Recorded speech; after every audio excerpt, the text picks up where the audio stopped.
This MMA 30 segment is powered by Bodybuilding.com, the #1 sports nutrition e-tailer. Get the latest products from Muscle Farm at Bodybuilding.com. Joining us here on the MMA 30 Radio Hour is UFC heavyweight fighter Brendan Schaub. Brendan, congratulations on the big win this past weekend at UFC 128.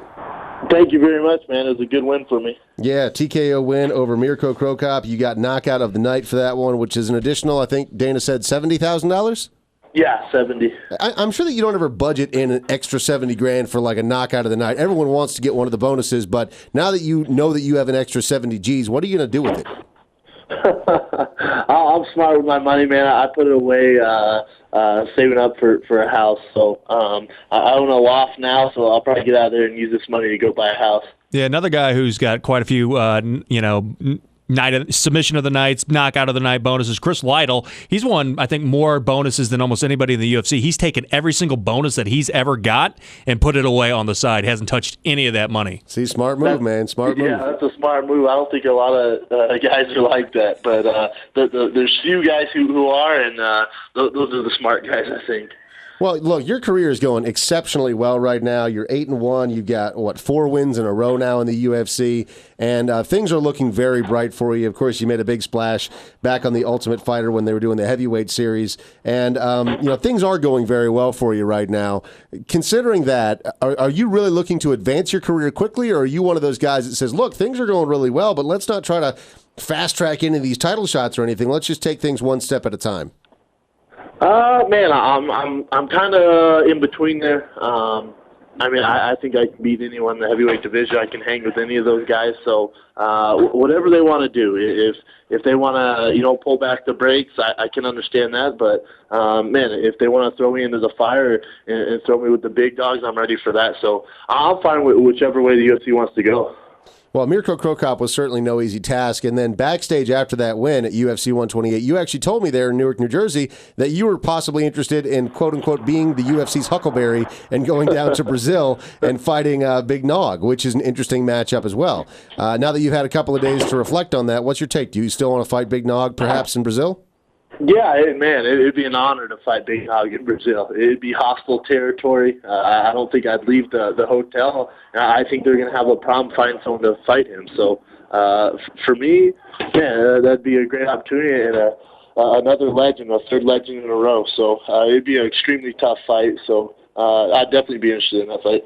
If you were to fight Big Nog, what would be your key to victory? Keep it on the feet, man. You don't want to go to the ground with that guy. Speed, same as always, speed, and keep it on the feet and try and get another knockout of the night. If that fight with Big Nog can't be arranged for some reason, one way or the other, is there any interest in having a rematch with Big Country Roy Nelson? If he were to beat Frank Mir, that's definitely something to look at. I think the winner of Frank Mir Roy could be a potential fight for me. Big Nog, there's a ton of big names out there. I just want the biggest name. Who do you think wins, Frank Mir versus Roy Nelson? I would not put money on that fight. It's a tough one, isn't it? Yeah. It's extremely tough to call. Roy is as tough as they come, and Frank's definitely a vet as well. So, that's a tough one for me to call. I seriously can't give you a winner. Now, you actually had a fight arranged with Frank Mir, or it was almost done. You were going to fight on UFC on Versus 3 in the main event of that, but then it came apart. What was the reasoning behind that? Why did that fight never happen? The thing with Frank Mir, that just came from a post-fight conference I did after I beat Gonzaga. They asked me who I wanted to fight. I thought of the biggest name I could think of, and that was Frank Mir. I was a fan of his for a while, and I called him out, and he did an interview saying he'd love to fight me. It makes sense, and that's as far as it went. And then all these rumors started coming out, so the UFC didn't have anything to do with it. Interesting. Yeah, it was being reported as if it was almost a done deal, it seemed, but I guess not. Yeah. Yep. Okay, so you like we said, things are going exceptionally well in the career of Brendan Schaub right now, and one of your best friends in the world, your training partner, Shane Carwin, is also making his return to the UFC. He's going to be fighting, is it in Vancouver at UFC 131, or is it at UFC 132 in Las Vegas? I think it's in Vancouver. Okay. Now, the opponent that he's facing is a relative unknown. How did Shane decide that this was a good fight for him? I don't think he had an option. Oh, they just said this is your fight?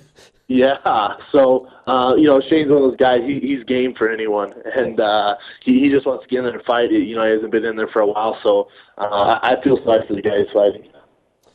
The heavyweight division now in the UFC is really stacked. Do you prefer to be one of the guys that is in a stacked division where there's a lot of interesting challenges, or would you prefer to be that Phoenix that's on the rise that is the very necessary heir apparent? I like being in a division where it's stacked because there's so many good matchups. There's a lot of matchups people want to see. You don't get some of the other divisions, or even the heavyweight division a couple of years back, where it was just kind of maybe 5 guys beating a bunch of guys who are never going to be title contenders or anything like that. So it's a great time to be a heavyweight. Brendan Schaub is our guest today here on the MMA 30 Radio Hour. We're talking about the UFC's heavyweight division. Do you think that Brock Lesnar is going to be able to climb back into the contention ranks and possibly one day be a UFC heavyweight champion again, or do you think that day has passed? That's tough to say. Man, if the hunger's there, he definitely has the talent and the capabilities to do that, and he surrounds himself with great coaches. But that's the question, man, whether the heart and his head and his mind's right for it. So Junior Dos Santos is going to be a huge test for him, and man, if he were to lose that one, it's going to be interesting to see what he does. Who do you have winning that fight between Junior Dos Santos and Brock Lesnar? Who do you think's going to take it? Junior Dos Santos. As long as he can keep it standing, I think his footwork's good enough to avoid Brock's double legs and hopefully keep it on the feet.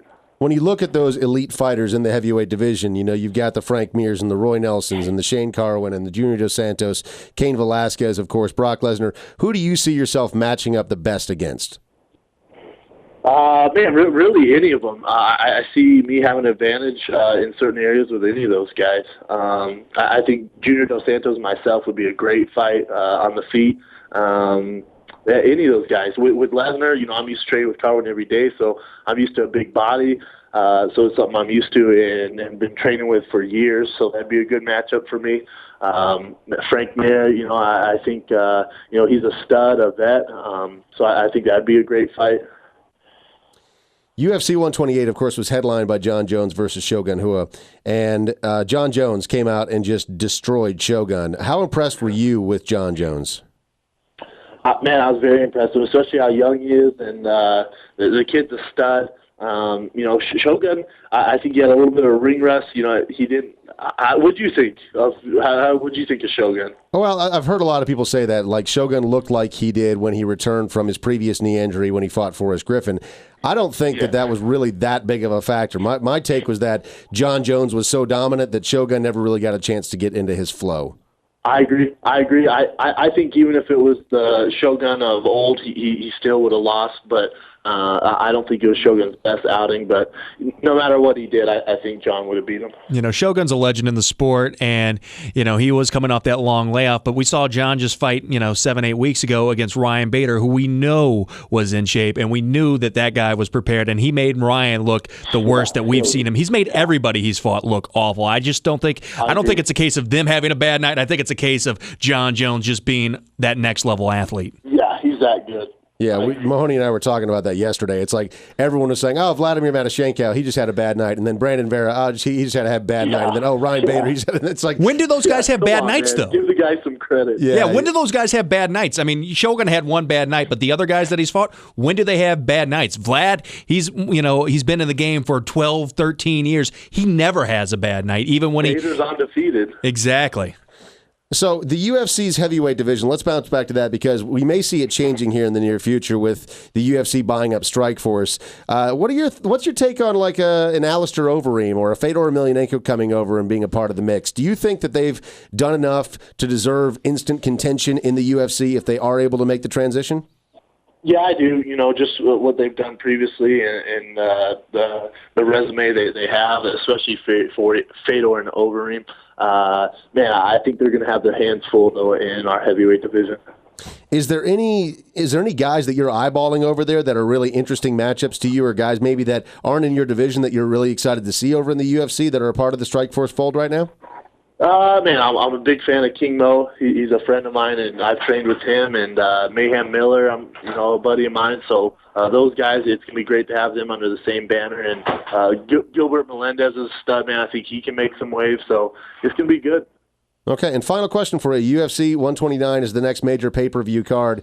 It's going to feature George St. Pierre versus Jake Shields, and I think everyone's picking GSP for that fight. But a fight that's happening a couple of fights earlier on that same card is Randy Couture versus Lyoto Machida. Yes. That's an interesting matchup at 205, and a lot of people seem to discount Randy in a lot of spots. Do you think that he really has a shot against Machida, or do you think that Machida is going to be the bigger man in this one? Man, anyone who bets against Randy Couture doesn't know much about the UFC. So I'm taking Randy Couture, and that guy's a hero of mine, and I would never, ever pick against Randy Couture. All right, Brendan Schaub, congratulations again on the big win at UFC 128. Any idea as to when we're going to see you again, or are you focusing on house hunting right now? Focus on house hunting, man. Getting this eye better and getting these stitches out tomorrow. All right, man. Feel better. Thanks again for your time today here on the MMA 30 Radio Hour. All right, brother. Thanks.